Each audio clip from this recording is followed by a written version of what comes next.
Welcome to BNEWS Special Report. I'm Phil Gallagher, along with my special guest today, our excellent town clerk and retiring town clerk, Amy Warfield. Thank Welcome, you, Phil. Amy. Amy, why are you retiring so young? Well, I've kind of accomplished a lot of things that I had wanted to, and this was a good time for me personally to be stepping down and allowing somebody younger to come in and take over and move forward with Burlington. Mm-hmm. Going out at 50 is kind of early, isn't it? Not quite. Thank you, Phil, but not quite. All right, so let's start with where'd you grow up? Where'd you get educated? You've been on the job for 16 years. How did you become ultimately involved in what essentially is a civics position? Yeah, well, I was a military kid, and the last post when I was in high school was in Northern Virginia, near Washington, D.C., suburb. And the epicenter of state government, world government. World government, yeah, or at least they think so. And one of the things that got me interested was the fact that when I was in a junior and senior in high school, our government teacher was actually a Virginia state legislator. And so he spent part of the year down participating in the legislation and then coming back up and spent the rest of the time with us kids teaching us what he saw about state government. So that got me really interested in it and participating in it. Now, I like to refer to the town clerk's office as the cradle to grave department. So outline for us how that starts. I know you do the birth certificates, then outline for us all of the things that the town clerk keeps the records of, the archives, Yep. etc.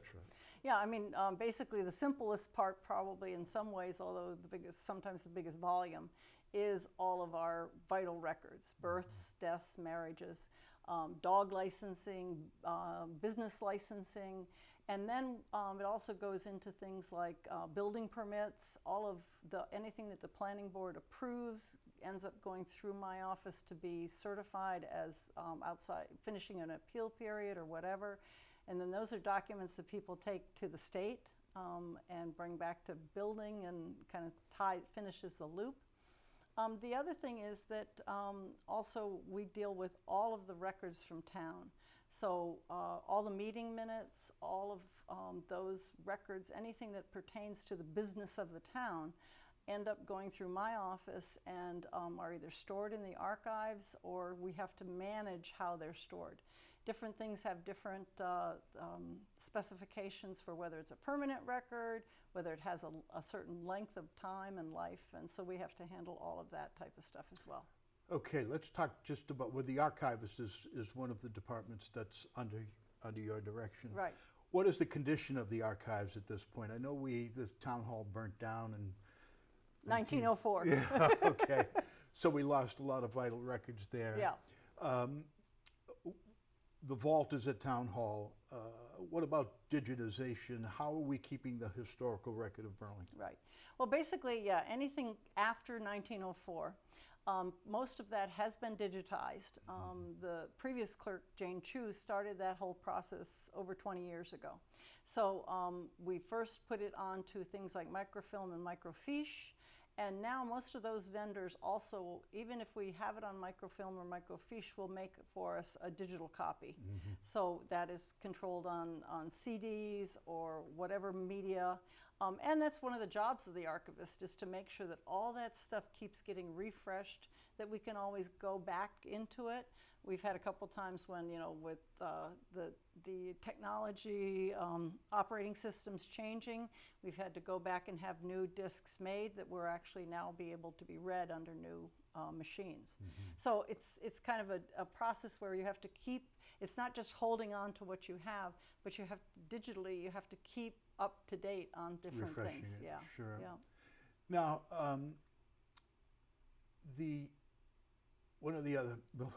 how many laws do you have to operate under? Well, that is one of the things with the town clerk's job. I often say we don't run the town, but we keep the town, help keep the town running.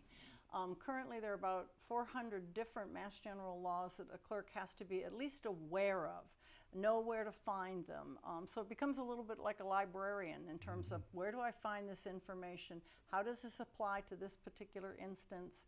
Whether it is keeping some records, whether it's open meeting law, whether it's dog control and those types of things, and being aware that those things are changing at the state level, and keeping a track on what's changing from the state legislature to be able to update our information as well. Now, you also run the ethics, what do we call it? Conflict of interest. Yes, yeah, conflict. yeah. Yes, you Yeah. run the various symposiums, I guess. What's the word we use Right, for well, that? or sessions, the trainings. Sessions, yeah. Symposium is classier, right? That I really work a lot with legal on, so that she, or their firm keeps us up to date. Right now, the state has taken over at least the running of the testing. It's all online now, but it still takes being able to track who has done it and what departments are maybe behind and what departments haven't done it.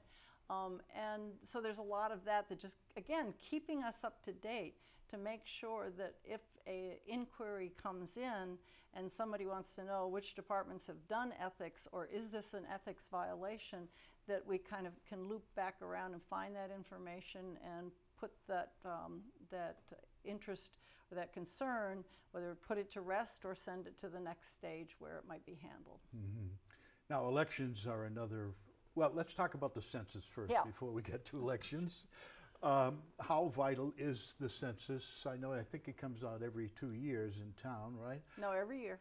We do it every year, yeah. Really? Okay. So we send out 10,000 pieces of mail every year, and we work throughout the first half of the year to get those back so that we can keep our numbers up to date. And interestingly enough, I had somebody recently who said, well, on this website it says this is the population, on this website it says this is the population. What is the true population? And I can very easily look into my system and say, well, as of this date, it's 26,862.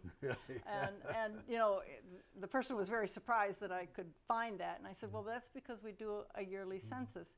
I think it also reflects, going on into elections, it's one of the things that makes Massachusetts elections so controllable is because we do this annual census. We do know who our people are and how many people we should have and how many people we should be having as voters. All of those two systems tie together very nicely. Right. How vital is the census to the town's position within the state in terms of state aid, federal aid, et cetera? How important is that? All of that goes along. You're correct.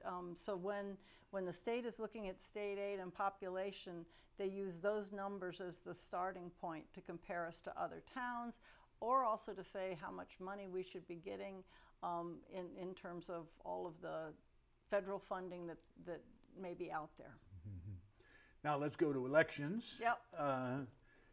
You run the elections. Well, let's start from the beginning. The first process is when papers open. So start us from the opening of papers and what happens thereafter. For us, elections are more than a 1 or 2 week process. I start in November, December, getting out to the town office holders, whether they want to run again, that these are the offices that are open, and then work them through the process of taking out papers in January. A lot of the the initial ballot information closes in February, and then in March working on getting ballots printed and back out. In fact, just last week we got all of our early voting ballots. They were all we're in the process of mailing them out, and that's about 2,100 ballots that will be going out to people. And then on early voting. For early voting. What do you think about early voting? I think it has pluses and minuses. I think it's another thing that may be not disenfranchising, but separating people. There's not that sense of community. Standing around in the freezing cold, holding the sign, cheering, let's go, Amy. But also just the sense of people coming in. One of the things that we see so much of the time with any election, whether it's a town or a state or whatever, is that like the first time voters love to come in person. We cheer for them. So it's a big thing. And I think what happens is that when you're mailing in your vote or you're doing early in person, you're not getting that sense of community that we used to have. Right, right. Now, let's talk about the process of the election process, papers, nomination papers. Yeah. What happens if I want to be a candidate? What happens? Well, you come in, depending on whether you're a townwide office or a precinct office, you need to get a certain number of signatures, 50 for a townwide and 10 for a precinct.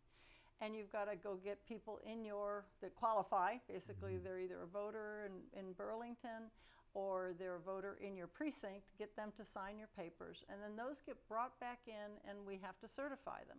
So you got to look at every signature. Look at every signature.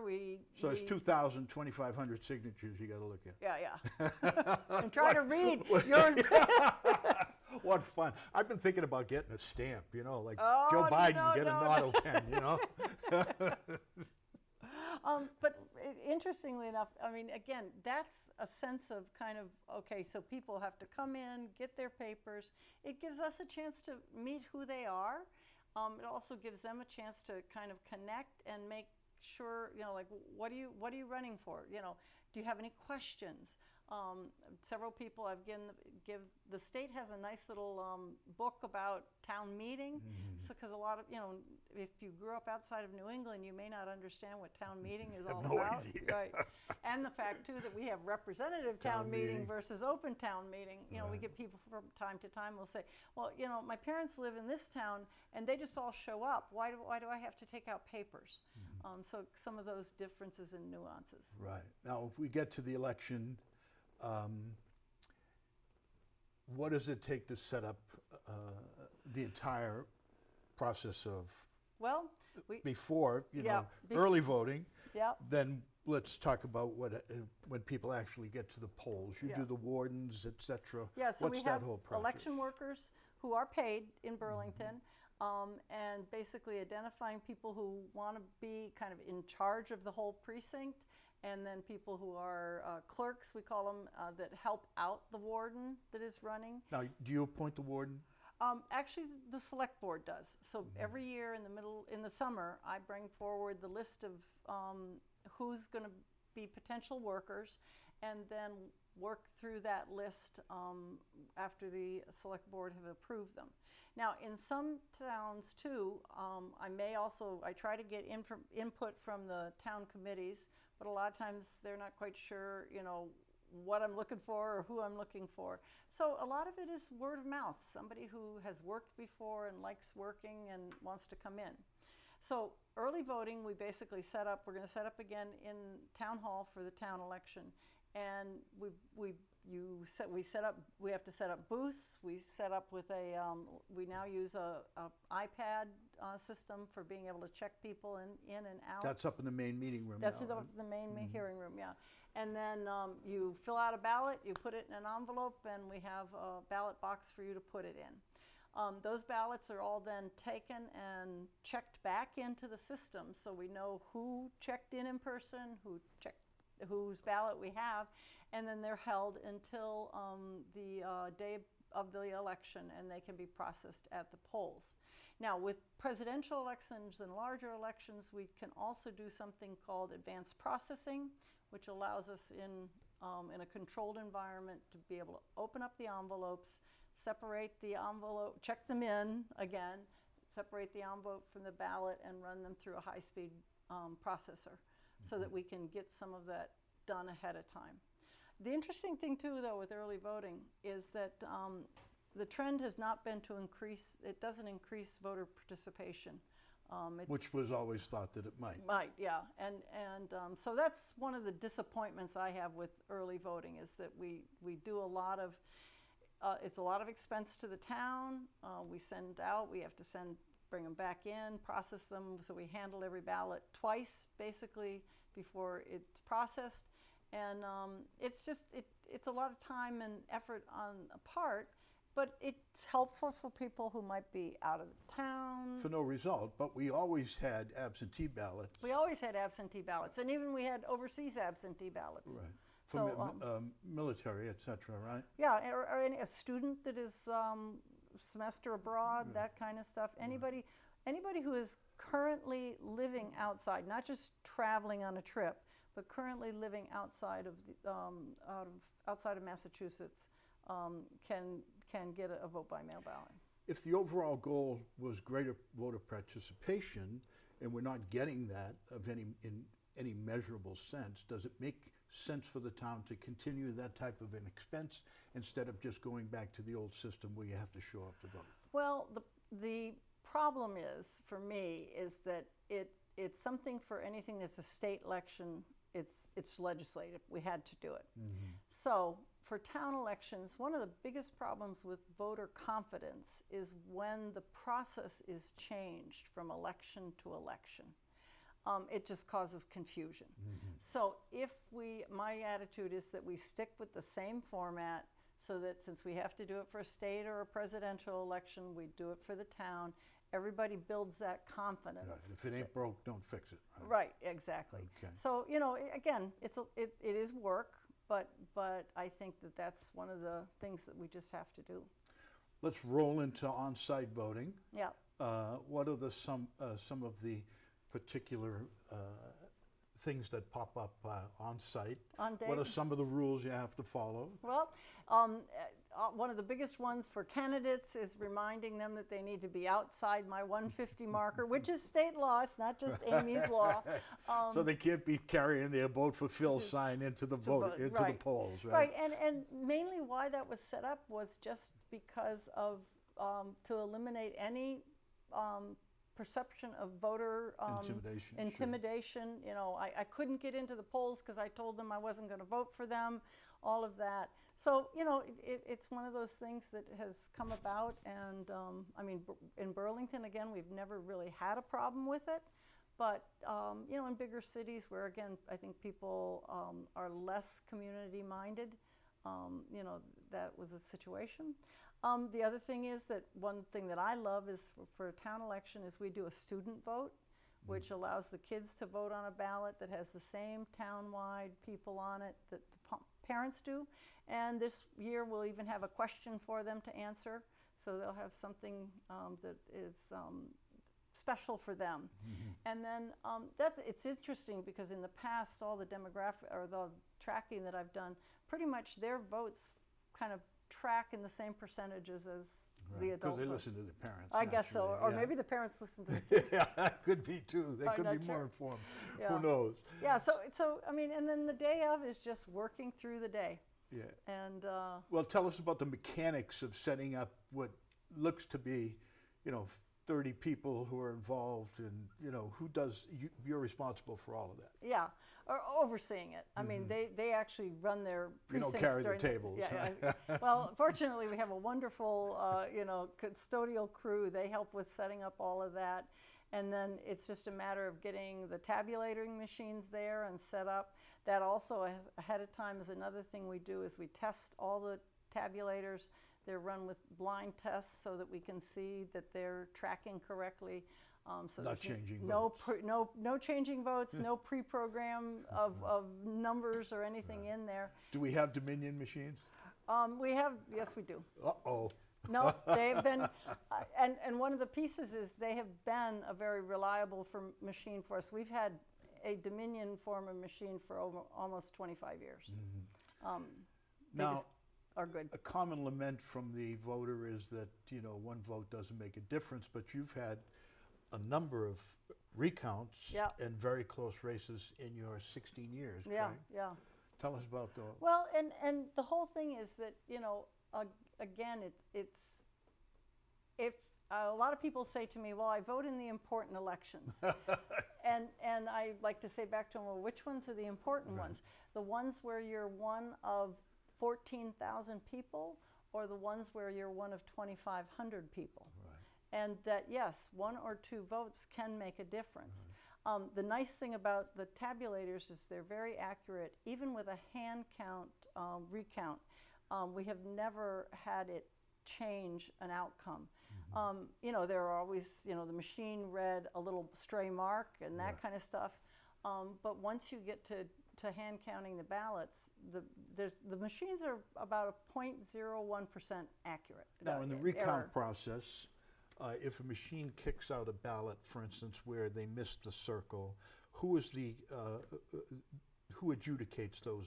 Well, what numbers? happens with those is if a machine cannot read the ballot the day of or even with advanced processing, those are considered hand counts, and those are counted at the end of the night by the election workers there that night.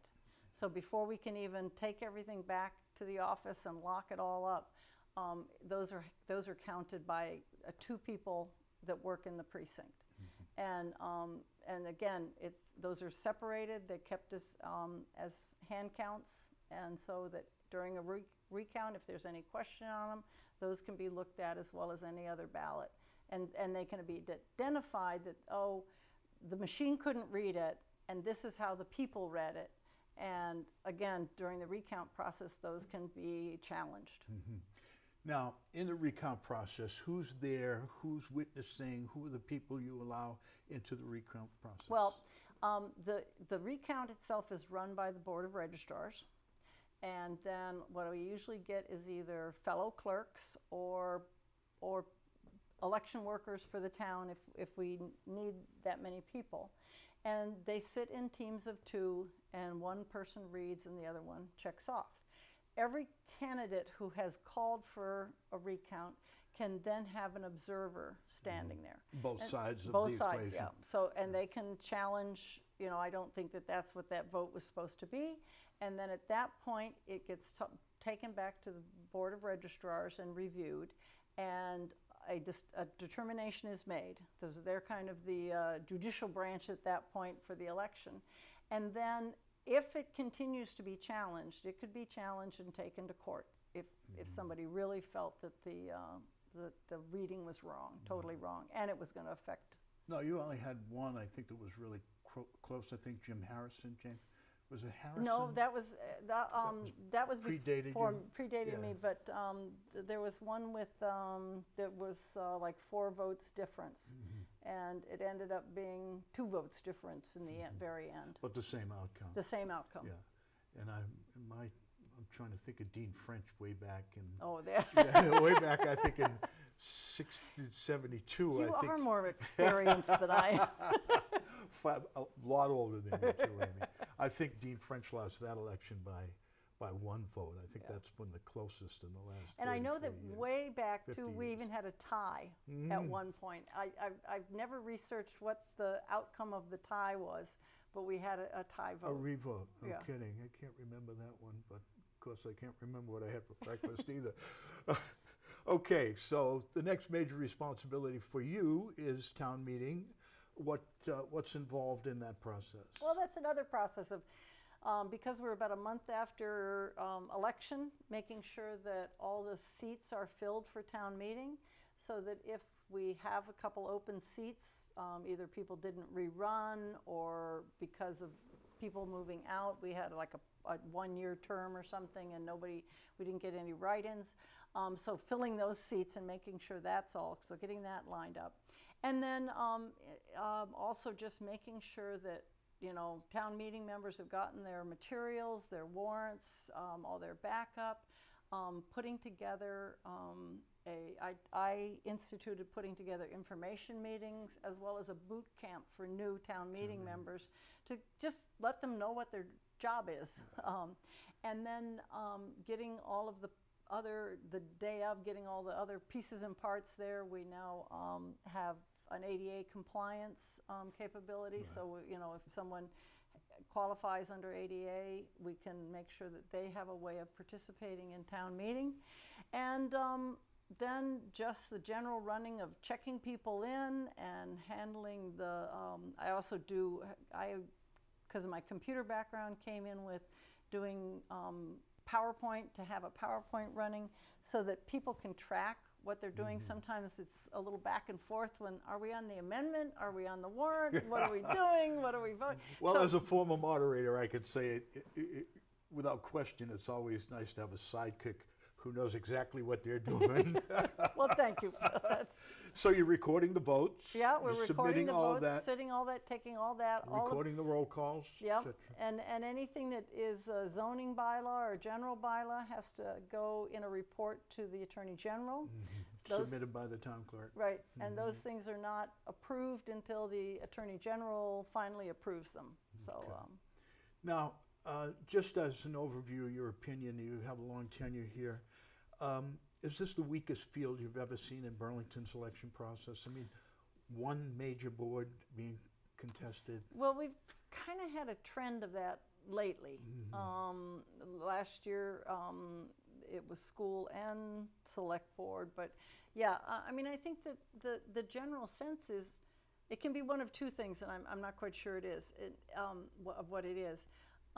In general, I think people are kind of content with what we have or who's in office, or they're just not engaged. You're just lazy. Yeah, well, I don't think it's lazy. I think there's the problem is there's so many choices in life now, and so people get very distracted. You know, when more people spent time in town during the day and that kind of stuff, people were more engaged, and it was a sense of community.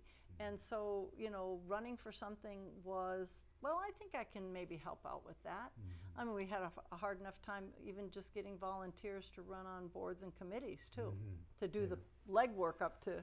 Right. that. Now, that begs the question of turnout. I mean, and you mentioned it earlier about, you know, each of the elections. I mean, we look at the presidential and the congressional, and you get a 70% turnout in a state where pretty much a one-party state where the result is a foregone conclusion. Yeah. We get 70% out for that, and then in an election that results in the people who are going to spend $170 million, educate your children, determine the public health, we get 17%. Right. So how does that equate? Again, I think it's just that sense of community. People don't feel that they have a part in it, and I don't know I don't know when that changed. I think it was. I mean, we used to be up in the 40 to 50% for a town election, back in the 60s and 70s. But now, I just don't. I think it's a lack of community, and the fact that, again, people are just very busy. There's so many things to do in a day that this is just not a priority to them. Well, maybe if a high school and the police station and the Fox Hill all end up in a $2,000 or $3,000 increase in the tax rate, maybe that will spur further interest in town government. Well, I would hope it would, but talking to people, I don't, and this is where some basic civics to understand who are the people that bring these things up, and and that's what I tell town meeting people a lot of times. You're the people that are spending the money, so that's a really important step. And so you need to educate yourself about what people want, where's the money going, and those types of things that may not be being taught somewhere along the line. Well, in town meeting, they have the power of the purse and the power of zoning and a variety of other different things. So, I mean, it's not a position that doesn't have a great deal of responsibility. Yeah. Well, unfortunately, we've run out of time. I'd like to thank our guest, the excellent town clerk, retiring at a very young age, Amy Warfield. Thank you so much, Phil. Thank you, Amy. Thank you. Thank you for joining us.